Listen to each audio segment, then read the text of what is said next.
आज हम सभी श्रवण करेंगे परमहंस संहिता श्रीमद् भागवतम के अंतर्गत प्रथम स्कंद अध्याय 18 और श्लोक संख्या 20 नंबर श्लोक से आज हम प्रारंभ करेंगे। ओम नमो भगवते वासुदेवाय। ओम नमो भगवते वासुदेवाय। ओम नमो भगवते वासुदेवाय।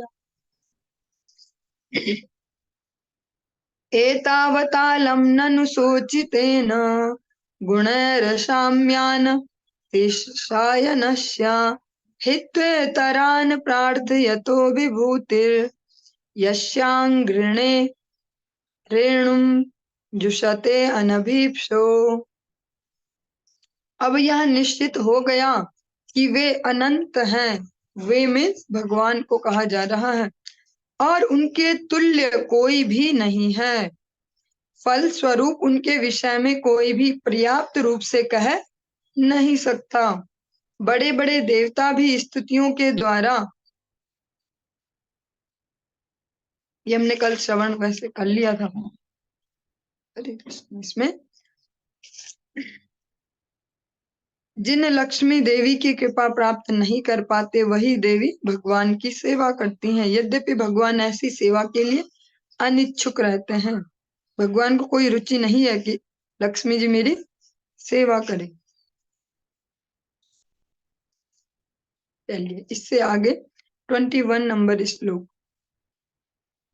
अथापि यत्पाद नखावसृष्टं जगद्विदच्चो पहृताणाम्भः शेषं पुनात्यन्य तमो मुकुन्दात् को नाम लोके भगवत पदार्थः। भगवान श्री कृष्ण के अतिरिक्त भला ऐसा कौन है जो परमेश्वर कहलाने के योग्य है। ब्रह्मा जी ने उनके पांव के नाखूनों से निकलने वाले जल को भगवान शिव जी को मस्तक पर ग्रहण करने के निमित्त एकत्र किया है। यही जल शिव जी समेत सारे ब्रह्मांड को शुद्ध बना रहा है। ये गंगा जी की यहाँ पर चर्चा हो रही है। से पहले श्लोक में हम श्रवण करते हैं कि जो हम इस जगत में प्रैक्टिकली भी देखते हैं। एक तो इमोशनली बोल सकते हैं कि विद्या सबसे ज्यादा जरूरी है या कुल ज्यादा जरूरी है, ये जरूरी है वो जरूरी, पर हम प्रैक्टिकली हम सभी का ही एक्सपीरियंस है। इसमें कोई भी ऐसी बात नहीं कि थियोरेटिकल बोल दी। लक्ष्मी आज की डेट में सबसे ज्यादा इम्पोर्टेंट। आज की डेट में क्या, हमेशा हमेशा से कोई भी आपको अनुष्ठान करना है या कुछ भी है तो लक्ष्मी जी का अपना महत्व है। तो जो ऐसी लक्ष्मी है जिनके होने से सब संपूर्णता आ जाती है, ऐसा लगता है कि अब कोई कमी नहीं है, ऐसी लक्ष्मी जी भी भगवान की संभ्रम सेव्यमानम, भगवान की चरण कमलों की सेवा करते हैं। और भगवान ऐसी जो सेवा है उसके लिए इच्छुक नहीं है। भगवान नहीं चाह रहे क्यों ऐसा करे। इस श्लोक में हम श्रवण कर रहे हैं भगवान श्री कृष्ण के अतिरिक्त भला ऐसा कौन है जो परमेश्वर कहलाने योग्य है। ब्रह्मा जी भी अपनी स्तुति में ब्रह्म संहिता में भगवान के लिए स्पष्ट कहते हैं, कृष्ण स्वयं संभव परमा पुमान्यो गोविंदमादि पुरुषम तमहं भजामि। ईश्वरा परम कृष्ण सच्चिदानंद विग्रह अनादिरादि गोविंद सर्व कारण कारणम। जो भगवान श्री कृष्ण है वो कैसे हैं? ईश्वरा परम कृष्ण, परम भगवान है, परम ईश्वर है। कई बार हम भगवान अन्यों के लिए भी कह देते हैं, अपने से श्रेष्ठ जनों के लिए, या कभी कभी हम बोलते हैं कि भोलेनाथ ऐसे भगवान है, शिव जी ऐसे भगवान है, ये हनुमान जी को कुछ लोग कह देंगे ऐसे। लेकिन जो परम भगवान है वो कौन है? एकमात्र श्री कृष्ण। ये ब्रह्मा जी स्पष्ट कहते हैं। और वही ब्रह्मा जी जब वो त्रिविक्रम रूप धारण करते हैं राजा बलि के लिए, भगवान वामन देव, तो उनके पैर के जो अंगूठे का नाखून है उसको धोकर रख लेते हैं। वही जल आप सभी देखते ही हैं, जब श्रावण मास आएगा तो फिर 1 महीने तक पूरे भारतवर्ष में शिव भक्ति की लहर बहुत तीव्र हो जाएगी। लहर हमेशा ही है, पर वो उस समय अति तीव्र हो जाती है। लेकिन इसका रीजन अगर हम समझेंगे तो हरि भक्ति में मन लग जाएगा। जो कांवड़ यात्रा जिसको कहा जाता है, उसका एक्चुअल में मीनिंग क्या है? गंगा जी से जल लेके जिसका भी जो भी स्थान है, वहां पर जो भी ग्राम देवता भोलेनाथ होंगे क्षेत्रपाल रूप में, जिस प्रकार से हम जय ध्वनि में भी बोलते हैं क्षेत्रपाल शिव जी की जय, भगवान के जहां जहां भी जो भी स्थान है, वहां हर जगह भोलेनाथ क्षेत्रपाल रूप से रहते हैं। कांवड़ यात्रा में भी जो बेसिक उसका भाव है वो यही है। सारे भक्त गंगा जी से जल लेके जहां जहां से भी वो आए हैं, वहां वहां जो जो भोलेनाथ होंगे उनको चढ़ाते हैं। इसको कहते हैं कांवड़ यात्रा। लेकिन उसकी जो मेन थीम है वो तो सब गायब हो गई, उसको कोई नहीं समझ पा रहा। अधिकतर, कोई नहीं तो नहीं कह सकते, बहुत सारे लोग समझते भी हैं, पर अधिकतर अधिकांशतः है 95% को यही पता नहीं चलेगा इसका आशय क्या है, इसका जो लॉजिक है इसमें, या जो क्यों किया जा रहा है, ये जो कांवड़ यात्रा है, इसका मीनिंग क्या है। तो इसकी यही मीनिंग है कि भोलेनाथ को प्रसन्नता प्रदान करने के लिए उनको भगवान विष्णु का चरणोदक उनके मस्तक पर चढ़ाया जाता है, शिवलिंग पर चढ़ाया जाता है जल। यही यहाँ पर श्रीमद् भागवतम भी हरि बोल स्पष्ट रूप से कह रही है। श्रीमद् भागवतम, ब्रह्मा जी ने भगवान जो नारायण के वो त्रिविक्रम रूप के जो नाखून के को धोकर जो जल रखा था, वो भगवान शिव जी को मस्तक पर ग्रहण करने के लिए निमित्त एकत्र किया था। फिर उसको ही भोलेनाथ अपने मस्तक पर धारण करते, अपनी जटाओं में, अपने सिर पर धारण करते हैं भगवान विष्णु के चरणों तक को। अगर बिना किसी पूर्वाग्रह के हम ध्यान से श्रवण करेंगे अपने वैदिक इतिहास को, तो स्पष्टतः हम समझ पाएंगे कि जो आराधना नाम विष्णु आराधनम, भोलेनाथ भी भगवान के चरणों तक को अपने मस्तक पर धारण करते हैं, और यही जल शिव जी समेत सारे ब्रह्मांड को शुद्ध बना रहा है। और यही जल आजकल सारे ब्रह्मांड को सब जगह पवित्रता प्रदान कर रहा है। तो जो कांवड़ यात्रा हम देखते हैं, सुनते हैं, कि सबको ऐसा लगता है कुछ हो गया, कुछ विशेष सा हो रहा है, और उसका अगर आशय समझेंगे तो आशय यही है कि हरि का जल भोलेनाथ अपने मस्तक पर धारण करेंगे तब उन्हें प्रसन्नता प्राप्त होगी। यत्रानुरक्ता सैव धीरा व्यपोहय देहादिषु संगमूढ़म् व्रजन्ति तत्पारम हंसम मन्त्यम यस्मिन् हिंसोपशमा स्वधर्मः। परम भगवान श्री कृष्ण के प्रति अनुरक्त आत्म संयमी पुरुष स्थूल शरीर तथा सूक्ष्म मन सहित एकाएक भौतिक आसक्ति से ओतप्रोत संसार को त्याग सकते हैं और जीवन के संन्यास आश्रम की सर्वोच्च सिद्धि प्राप्त करने के लिए बाहर चले जाते हैं, जिसके फल स्वरूप अहिंसा तथा वैराग्य उत्पन्न होते हैं। परम भगवान श्री कृष्ण के प्रति अनुरक्त, जो भगवान में जिनकी अनुरक्ति है, तो ऑब्वियस है कि विषयों से विरक्ति हो जाएगी, क्योंकि इसमें प्रधान है भगवान के प्रति अनुरक्ति। सो कॉल्ड वैराग्य से इम्पोर्टेंट नहीं है, भगवान के प्रति अनुराग वो इम्पोर्टेंट है। जिनके जीवन में ये है श्री कृष्ण के प्रति अनुरक्ति, वे आत्म संयमी पुरुष स्थूल शरीर तथा सूक्ष्म मन सहित वे अपने बाहर की इंद्रियों से भी जड़ विषयों को त्याग कर और मन से भी उन्हें छोड़कर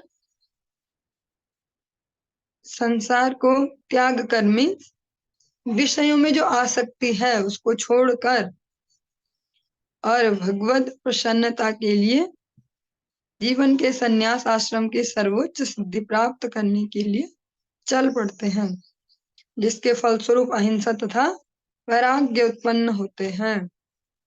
सबके प्रति अहिंसा का भाव आता है। वैचारिक हिंसा, मानसिक हिंसा, अलग अलग प्रकार से हिंसा होती है। कोई किसी को टोंट करता रहे, ताने मारता रहे, वो भी एक हिंसा में ही है। या किसी को उद्वेग देते रहे अलग अलग प्रकार से, वो भी हिंसा के अंतर्गत ही आता है। अहम हि पृष्टो अर्यमणो भवद्भिराचक्षः चक्ष आत्मावगमोऽत्र यावान् नभः पतन्त्यात्म समं पतत्रिण तथा समं विष्णुगतिं विपश्चितः। हे सूर्य के समान शक्तिशाली ऋषियों, मैं आपको अपने ज्ञान के अनुसार भगवान विष्णु की दिव्य लीलाओं के वर्णन का प्रयत्न करूंगा। जिस प्रकार पक्षी आकाश में उतनी ही दूर तक उड़ते हैं जितनी उनमें क्षमता होती है, उसी प्रकार विद्वान भक्तगण भगवान की लीलाओं का वर्णन अपनी अपनी अनुभूति के अनुसार करते हैं। बहुत ही सुंदर यहाँ पर बात कही गई है। कहते हैं कि मैं सूत गोस्वामी जी कह रहे हैं, आप सभी सूर्य के समान शक्तिशाली हैं। सूर्य के समान शक्तिशाली कैसे हैं? सूर्य हमें ऊष्मा देते हैं और प्रकाश देते हैं। तो जो भगवद चरणों में अनुरक्त जन है वो भी हमारे अंधकार को दूर करते हैं, अज्ञान रूपी, और में प्रकाश देते हैं। अब मैं आपको अपने ज्ञान के अनुसार जितनी मेरी क्षमता है, जितना मैंने ग्रहण किया है, उसके अनुसार मैं आपको हरि बोल आपको भगवान की लीलाओं का वर्णन करने का प्रयास करूंगा। और एग्जाम्पल देते हैं कि पक्षी है, जो आकाश है वो अनंत है, असीमित है। पक्षी उतना ही उड़ पाएंगे जितनी उनकी क्षमता है। ऐसी भगवान की जो लीलाएं हैं, जो गुण है, वो अनंत अनंत है। जो भी सारे भक्तगण हैं, हर भक्त की जिस प्रकार की अनुभूति है, जिस प्रकार का भाव है, जिस प्रकार का उसने अनुभव लिया है भक्ति राज्य में, अपने गुरु वैष्णव के अनुगत्य में, वो उसी के अनुसार ही भगवान की लीलाओं को एक्सप्लेन कर पाता, उसी के हिसाब से ही वर्णन कर पाएगा। एकदा धनुरुद्यम्य विचरन् मृगयां वने मृगाननुगतः श्रान्तः क्षुधितस्तृषितो भीषम जलाशयमचक्षाणः प्रविवेशितमाश्रमम् ददर्श मुनिमासीनं शांतं मीलितलोचनम्। एक बार महाराज परीक्षित वन में धनुष बाण से शिकार करते हुए हिरणों का पीछा करते करते अत्यंत थक गए और उन्हें अत्यंत भूख तथा प्यास लग आई। जलाशय की खोज करते हुए वे सुविख्यात समीक ऋषि के आश्रम में प्रविष्ट हुए, जहां उन्होंने आंखें बंद किए शांत भाव से बैठे मुनि को देखा।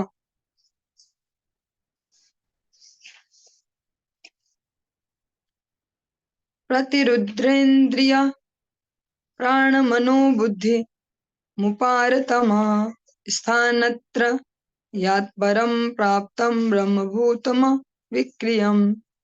मुनि की इंद्रियां, श्वास, मन तथा बुद्धि सभी ने भौतिक कार्यकलाप बंद कर दिए थे और वे तीनों स्थितियों से अलग होकर, जागृत, सुप्त और सुसुप्ति, ये तीन स्थितियों से अलग होकर परम पूर्ण के समान गुणात्मक दृष्टि से दिव्य पद प्राप्त करके समाधि में स्थित थे। बाहर की चेतना से शून्य होकर, बाह्य ज्ञान नहीं हो रहा भी, भगवत ध्यान में वो स्थिर है, उनका मन और सारी इंद्रियां।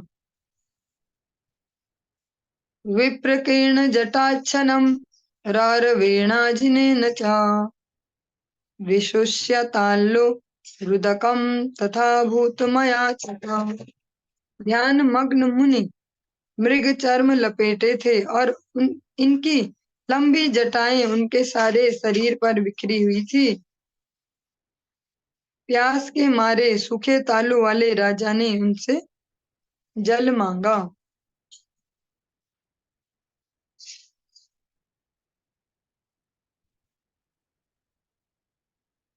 इस प्रकार से हम अभी श्रवण करेंगे कि उनका पुत्र श्राप देगा। तो वो ग्रस्त में थे, किंतु ग्रस्त में होना कोई इतनी बुरी बात भी नहीं है। अगर व्यक्ति उसको भगवान के अनुगत्य में, भगवान को सेंटर में रख के उसको पालन करे। इसीलिए कहा जाता है, जो आप कीर्तन कहते हैं नित्यानंद प्रभु का, कृष्णेर संसार कर छाड़े अनाचार, जीवे दया कृष्ण नाम सर्वधर्म सार। ग्रस्त तो न कोई ऐसा लाइसेंस नहीं है कि हम अनियंत्रित इंद्रिय तर्पणों में ही व्यस्त रहे सुबह से शाम रात दिन। उसका जो वास्तविक लाभ है तभी है जब भगवान को सेंटर में रखकर हम उसको पालन करें। तो जो ये ऋषि हैं ये भी ग्रस्त में है, तभी हम सुनेंगे कि इनके जो पुत्र आएंगे अभी वो श्राप देंगे। लेकिन वो ऐसे ग्रस्त नहीं है कि जैसे हम सभी हैं ग्रह मेधी रात दिन इसमें ही लगे रहेंगे। वो भगवान को भी प्राथमिकता देते हैं। अलब्ध तृण भूम्यादि संप्राप्तार्घ्य सुनृतः अवज्ञातमिवात्मानं मन्यमानश्च कोपः। आसन, बैठने का स्थान, जल तथा मधुर वचनों के द्वारा इसी प्रकार से स्वागत न किए जाने पर राजा ने अपने आप को उपेक्षित समझा और इस तरह सोचते हुए वे क्रुद्ध हो गए।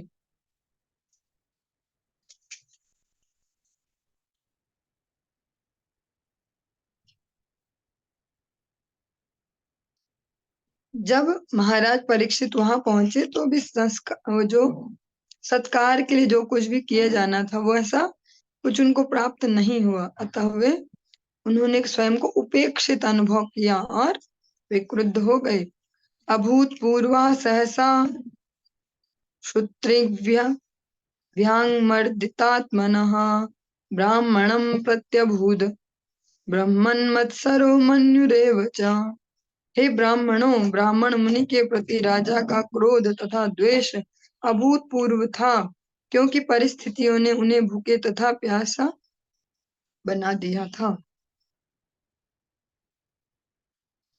अभूतपूर्व मीन्स वो कोई प्लानिंग से नहीं कर रहे हैं क्रोध, वो एकदम से जो परिस्थिति है उसका तुरंत रिएक्शन है। लैंड होके वो नहीं गए कि मैं इन ऋषि को ऐसा कहूंगा या ऐसा करूंगा। स तु ब्रह्म ऋषेरंशे गता सुमुरंगषा विनिर्गच्छन् धनुष्कोटया निधाय पुरमागतः। इस प्रकार अपमानित होकर राजा ने लौटते समय अपने धनुष से एक मृत सर्प उठाया और उसे क्रोधवश मुनि के कंधे पर रख दिया।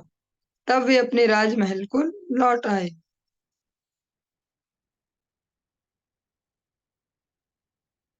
यहाँ पर जो परीक्षित महाराज है उनका वो कोई नॉर्मल आचरण नहीं है कि वे हमेशा ही इस प्रकार के हैं कि मुझे कोई पूछेगा नहीं तो मैं बदला लूंगा, ऐसा उनका स्वभाव नहीं है।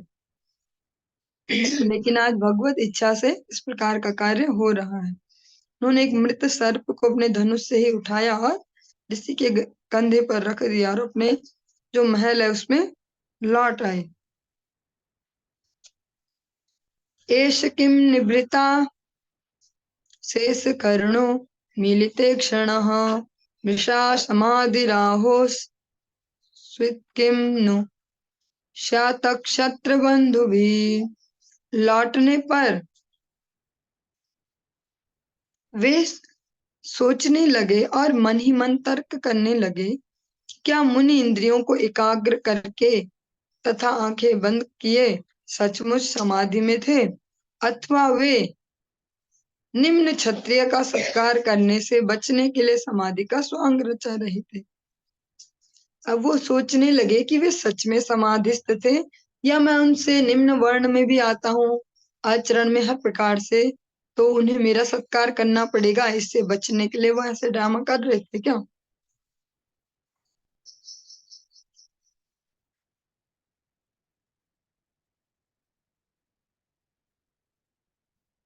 मीन्स जो राजा परीक्षित है उन्होंने ऐसी एक्टिविटी की, लेकिन वो अभी उनके विचार इतने विचार शून्यता नहीं आई, अभी भी वो विचार कर रहे हैं जो उन्होंने किया है उस पे। और ये हम महाराज परीक्षित जैसे तो नहीं हो पाएंगे, लेकिन हम सब अपने जीवन में भी ये प्रैक्टिकली देख सकते हैं कि जब हम हरि गुरु वैष्णवानुगत्य में जीवन जीने लगते हैं, भले कोई रिएक्शन कहीं पर दे दी हमने जो पूर्व निर्धारित ना हो, लेकिन फिर भी विचार जरूर करते हैं कि हमने कहीं गड़बड़ तो नहीं कर दी, यहाँ पर ऐसा होना चाहिए था, ये क्या क्या और हो सकता था। इसी प्रकार से महाराज परीक्षित भी चिंतन कर रहे हैं। श्रील विश्वनाथ चक्रवर्ती ठाकुर और श्रील जीव गोस्वामी यह नहीं मानते कि राजा का यह कार्य उनके विगत दुष्कर्मों के कारण था। जो हमारे श्रेष्ठ आचार्य गण हैं, विश्वनाथ चक्रवर्ती ठाकुर, जीव गोस्वामी जी, जो भागवतम पर अपनी टीकाएं लिख चुके हैं, वो इसको इस प्रकार नहीं मानते कि जरूर कोई पाप था परीक्षित महाराज का, उसका फल उदय हुआ, उन्होंने ऐसा किया। वो इसको कहते हैं कि भगवान ने इनके लिए प्लानिंग की है, उनको वापस अपने धाम बुलाने के लिए।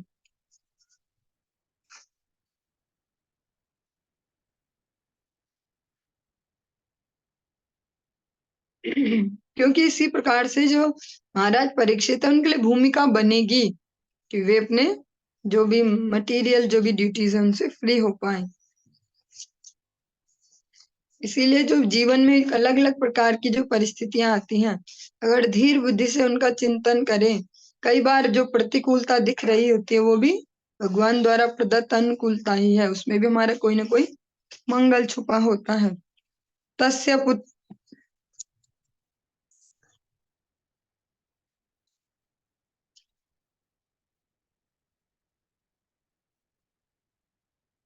तस्य पुत्रोऽति तेजस्वी विहरन् बालको अर्भकः राज्ञाघं प्रापितं तां तातं श्रुत्वा तत्रेदम ब्रवीत।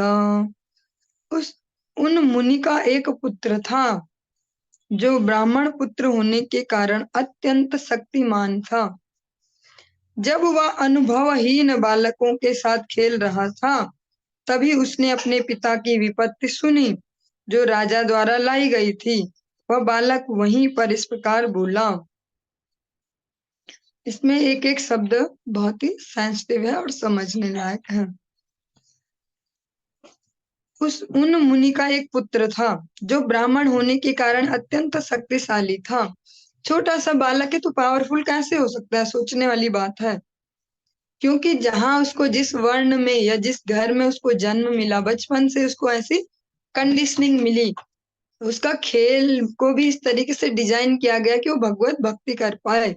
ब्राह्मणों के लिए जो आचरण है वेदों में निर्णित, उसको करे, इसलिए वो पावरफुल हो गया था बच्चा होते हुए भी।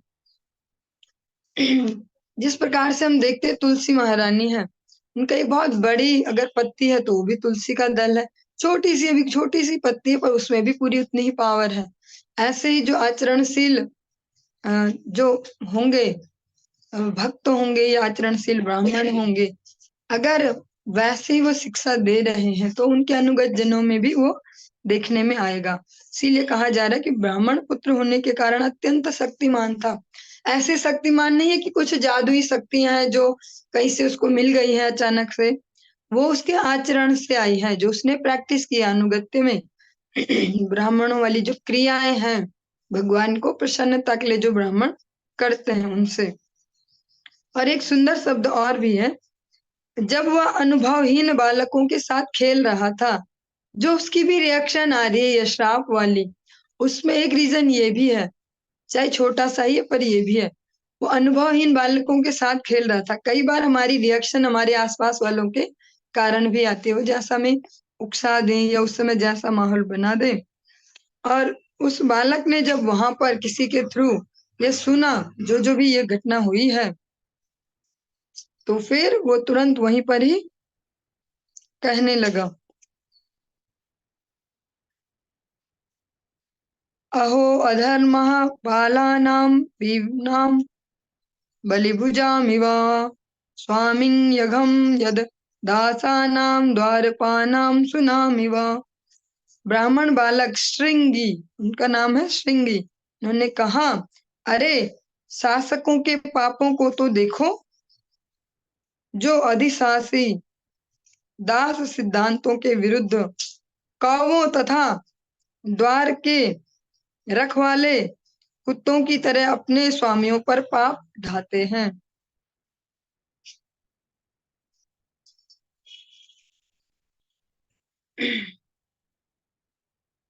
इसके लिए अब हम इसका तात्पर्य श्रवण करते हैं जिससे अच्छे से इसको समझ पाए।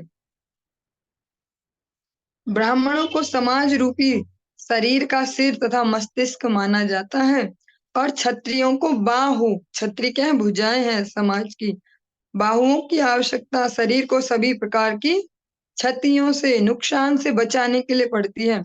लेकिन बाहुओं को सिर तथा मस्तिष्क के निर्देश के अनुसार कार्य करना होता है।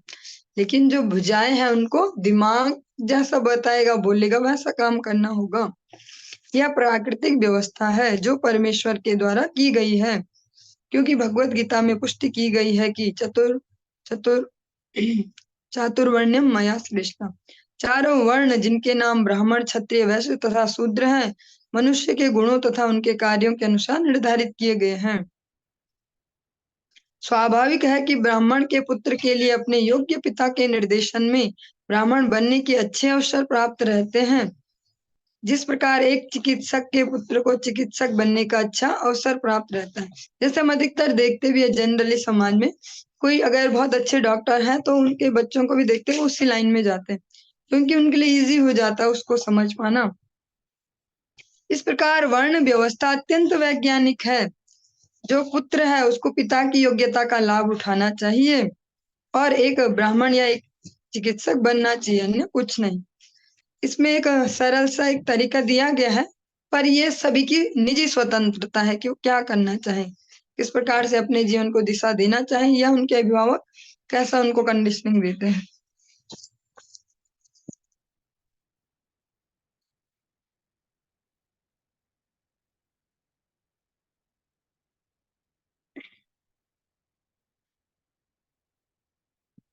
योग्य हुए बिना कोई न तो ब्राह्मण बन सकता है और न चिकित्सक, और यही समस्त शास्त्रों तथा सामाजिक व्यवस्थाओं का अभिमत है।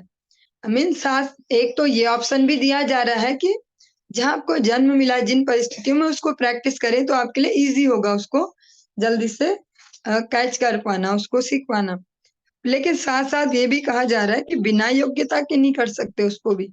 ये नहीं होगा कि आपको यहाँ जन्म मिल गया तो आप हो गए, या ब्राह्मण के घर में जन्म तो ब्राह्मण हो गए, या डॉक्टर के घर में पैदा होने से आप डॉक्टर बन जाएंगे। नहीं, उसमें अपना एफर्ट भी डालना होगा और अपनी क्षमताओं पर भी वर्कआउट करना होगा।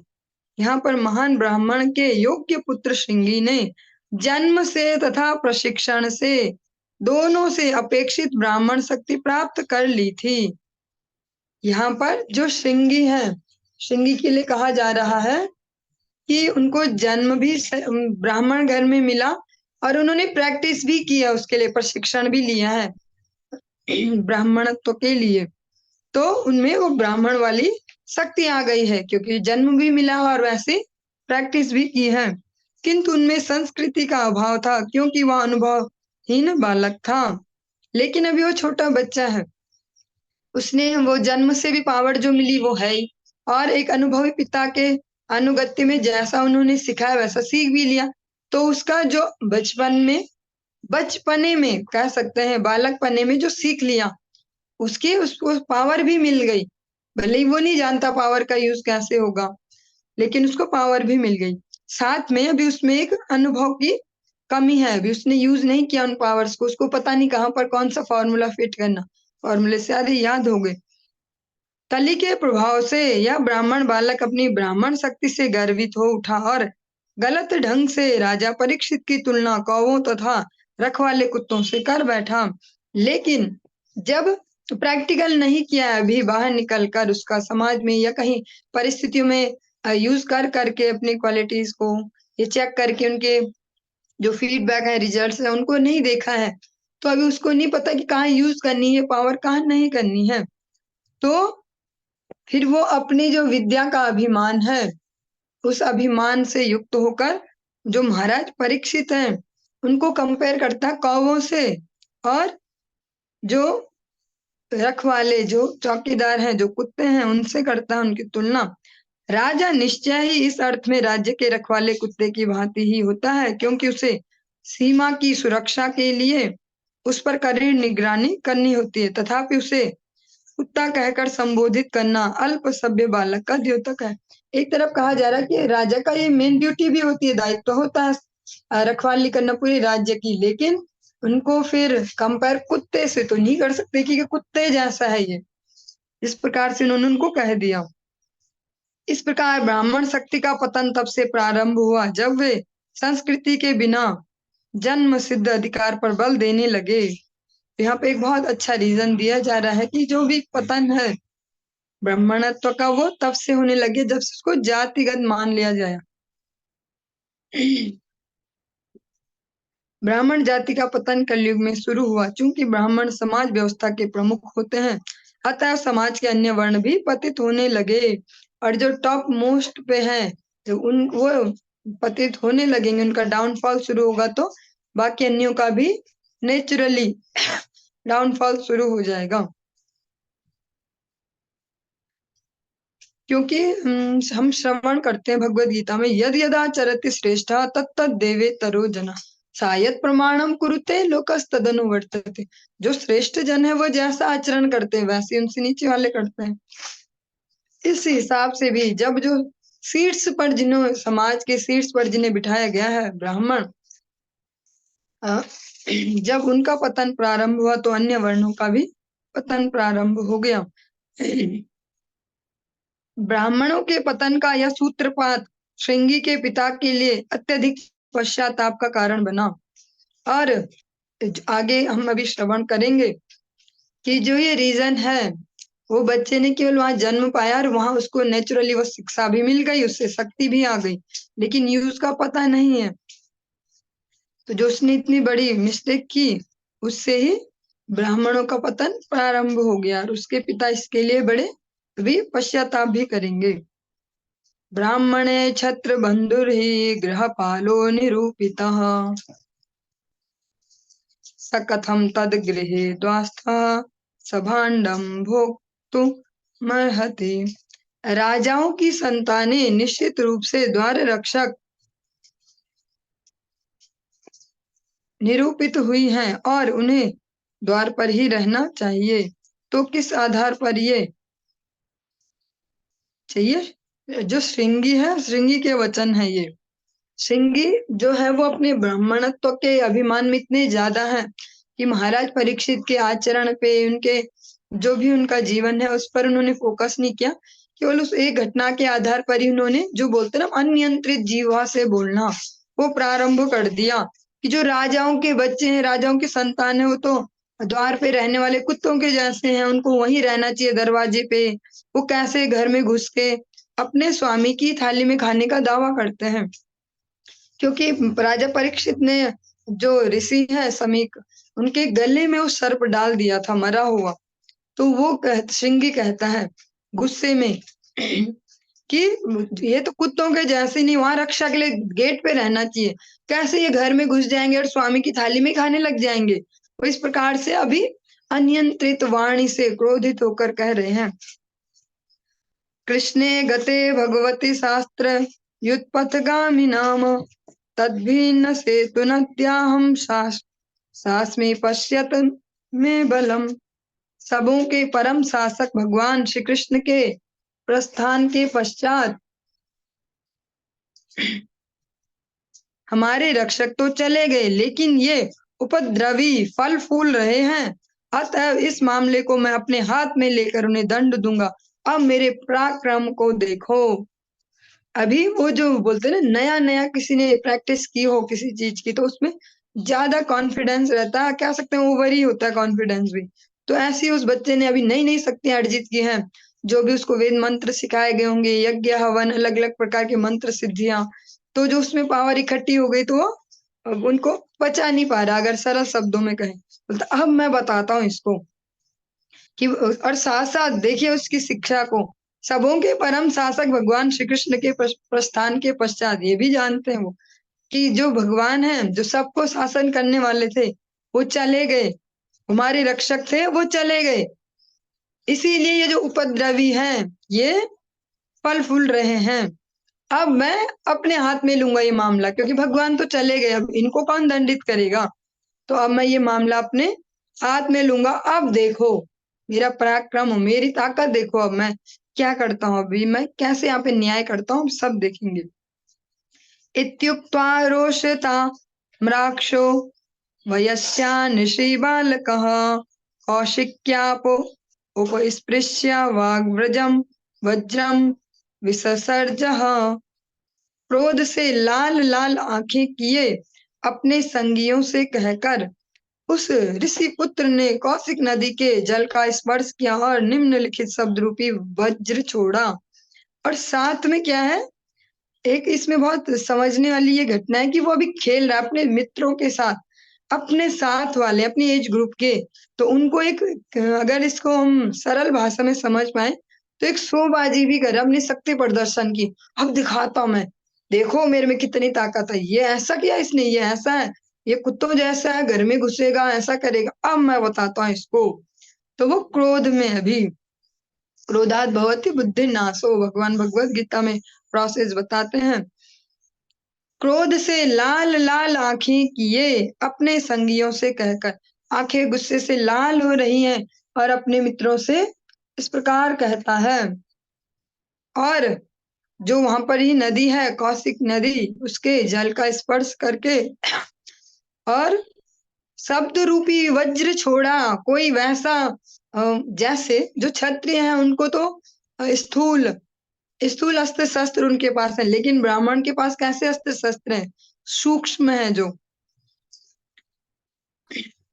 इति लंघित मर्यादम तक्षका सप्तमे हनि दंग्यस्ति स्म कुलांगारम चोदितो में तद्रुम हम। ये श्लोक आप सबने, जिन्होंने भी सप्ताह विधि से भागवत श्रवण किया है, वो श्रवण करते होंगे इस श्लोक को। उस ब्राह्मण पुत्र ने राजा को इस प्रकार शाप दिया, हाथ में जल लिया और वज्र जैसे शब्द छोड़े, मतलब हथियार ही छोड़ रहे हैं।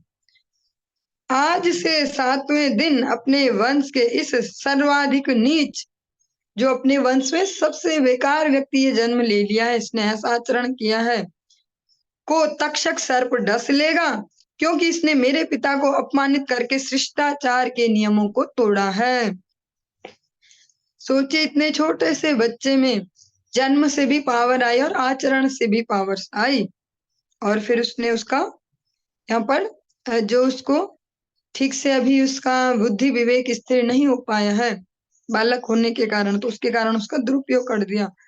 वो श्राप भी कैसा देता है कि आज से 7वें दिन तक्षक आएगा। अभी उसकी तक्षक से कोई बातचीत नहीं है, उसका कोई मित्र नहीं है कि उसको फोन कर दे कि तक्षक तुम माना इसको ऐसा करना, बस उसने कह दिया। तो उसके कहने में इतनी पावर है कि उससे उस पावर से इफेक्टेड होके तक्षक को भी मजबूरी में आना पड़ेगा डसने, उसकी भी कोई ऐसी उनसे कोई निजी दुश्मनी तो नहीं है। तक्षक सर्प डस लेगा क्योंकि इसने मेरे पिता को अपमानित किया है और जो शिष्टाचार है उसके नियमों को तोड़ा है। और कहते हैं यहीं पर से ही जो ब्राह्मण है उन्होंने शक्ति का दुरुपयोग करना वहां से प्रारंभ हो गया था, और धीरे धीरे कलयुग में इसीलिए इसी वजह से ब्रह्म तेज और संस्कृति दोनों से विहीन हो गए।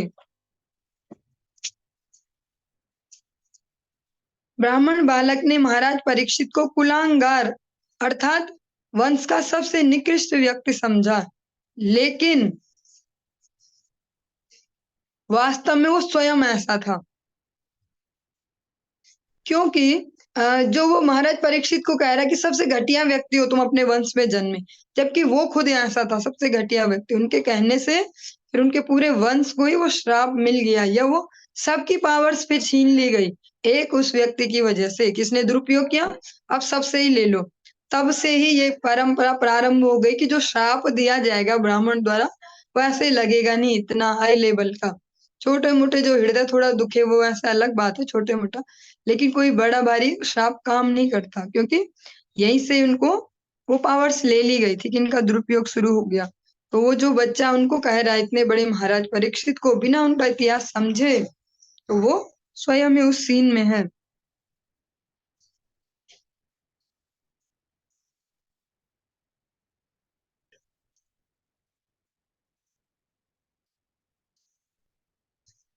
यहाँ पर एक एग्जाम्पल दिया है गया है, ब्राह्मण जब उनके तेज से रहित हो गए तो वो कैसे हो गए, जैसे कोई सर्प और उसके दांत तोड़ दिए गए हों।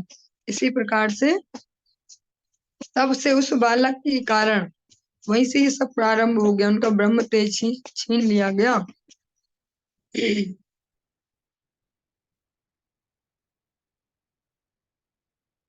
और इसमें साथ साथ ये भी समझना होगा कि जो अपनी पावर्स का मिसयूज करते हैं, कैसे भी भगवान ने अगर हमें दी है, चाहे हमें तन दिया है, मन दिया है, धन दिया है, रूप दिया है, पावर्स दी हैं, कैसे भी अगर हम उनका दुरुपयोग करते हैं तो वो शक्ति क्षीण हो जाती है। ये रूल तब भी चलता था और अब भी चलता है। अब भी हम देखते हैं कि इसका एक सरल सा एक बहुत ही प्रैक्टिकल एग्जांपल लेते हैं।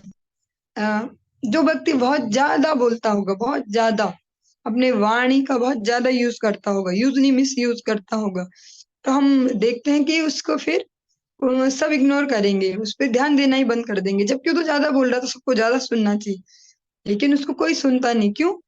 क्योंकि उसकी वाणी का जो है वो ओज खत्म हो गया है, वो समाप्त हो गया है। तो जिस भी गुण का हम दुरुपयोग करते हैं, आज भी ये बात इतनी ही प्रासंगिक है जैसी तब थी। जिस भी गुण का हम दुरुपयोग करते हैं उसका ओज समाप्त हो जाता है। चाहे धन का दुरुपयोग करते हैं तो उस धन से फिर यश नहीं मिलता है, अपयश मिलता है।